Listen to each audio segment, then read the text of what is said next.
نبينا محمد وعلى آله وصحبه وسلم وبعد. Baada ya kumshukuru Allah subhanahu wa ta'ala na kumtakia ziada ya rehma mtume wetu Muhammad sallallahu alaihi wasallam, kwanza kabisa nichukue nafasi hii kuhusia nafsi yangu, lakini pia kuwahusia katika swala zima la kumcha Allah subhanahu wa ta'ala. Tuko katika mwezi wa Shaaban na leo tumebakiza siku 11 kuingia katika mwezi mtukufu wa Ramadhani.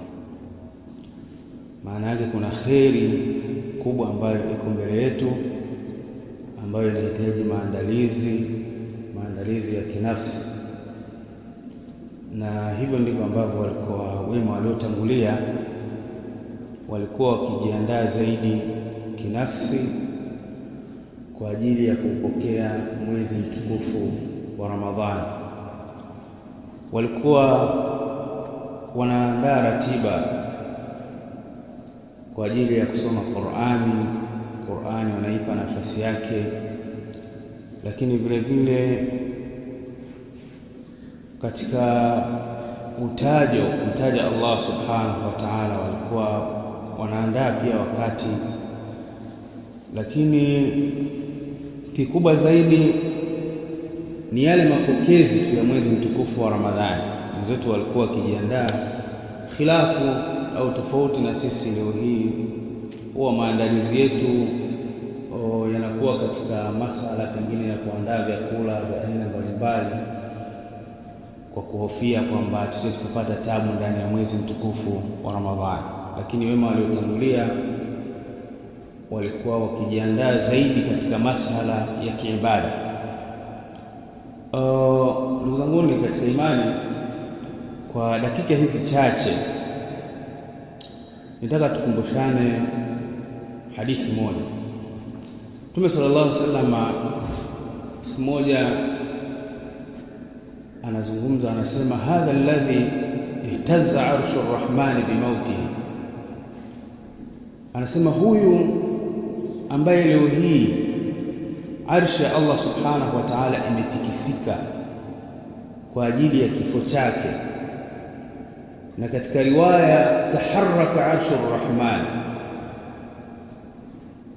Na kama haitoshi, wafutihati abwaba as-samaa, milango ya mbingu ikafunguliwa kwa ajili yake ili apite kiurahisi.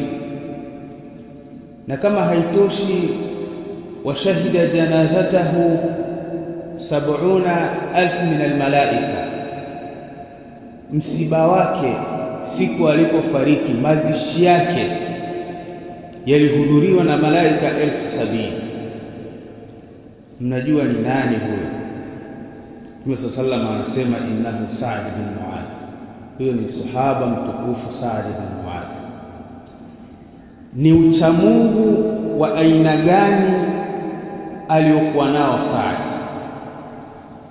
Lakini mahalu shahidi, Mtume sallallahu alayhi akasema maneno, na haya ndio ambayo tunatakiwa tuyachukue leo hii kuelekea katika mwezi mtukufu wa Ramadhani. Mtume sallallahu alayhi akasema, lau kana ahadun najiyan min adhabi alqabri lanaja Sa'd. Mtume anasema kama kuna yoyote ambaye angeweza kusalimika na adhabu ya kaburi, ule mbano wa kaburi, basi angesalimika Sa'd bin Mu'adh, sahaba mtukufu. Siku ya kifo chake arsha Allah subhanahu wa ta'ala imetikisika. Kama haitoshi, milango ya mbingu ilifunguliwa kwa ajili ya Sa'd bin Mu'adh. Kama haitoshi, mazishi yake yalihudhuriwa na zaidi ya malaika 70,000. Lakini mbano wa kaburi ulimhusu. Na katika vitu ambavyo tunatakiwa tuamini Waislamu wengi tunadhani kwamba mbano wa kaburi au adhabu ya kaburini inawahusu wale watenda maovu peke yao. Hapana, hili ni jambo ambalo litamhusu kila mmoja, isipokuwa kutakuwa na utofauti kati ya mja mwema na yule muovu. Hapa ndio tofauti itakuwepo, lakini kila mmoja itamhusu. Kwa kumalizia, ndugu zangu katika imani, msichukue muda mrefu, Mtume sallallahu siku moja alihudhuria pia mazishi ya mtoto mdogo, tiflu lam yablughu alhulma, hajabalighi bado, mtoto mdogo, mtoto mchanga. Mtume sallallahu akasema haya maneno baada ya mazishi, akasema lau aflata ahadun, lau kama kuna mmoja yoyote angesalimika min adhabi alqabri, na mbano wa kaburi, la aflata hadha tiflu, basi angesalimika huyu mtoto mchanga, lakini ilimhusu. Kwa hiyo ndugu zangu katika imani, na kuhusieni pamoja na kuihusia nafsi yangu, tunapoelekea katika mwezi mtukufu wa Ramadhani, tujipange zaidi katika kufanya ibada ndani ya mwezi mtukufu wa Ramadhani, kwa sababu safari ambayo tunayoelekea ni ndefu na ina misukosuko mikubwa. Wa ila hadha wa barakallahu fikum wa jazakumullahu khair. Wassalamu alaykum wa rahmatullahi wa barakatuh.